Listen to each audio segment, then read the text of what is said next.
Смазал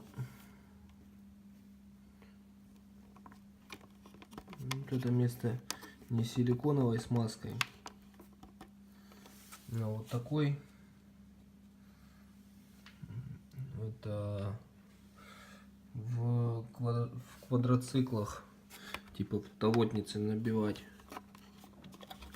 Ну все, не скрипит.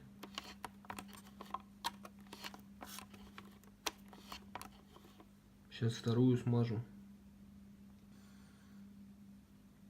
Все-таки, блядь, сломал я вот эти вот крепежики на одном зеркальце.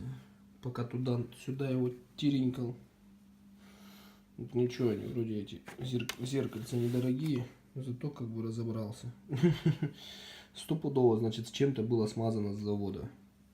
Конечно, понимаю, что может не совсем какими-то супер важными вещами я тут заморочился, но как бы с чем пока столкнулся, тем и заморочился. Все.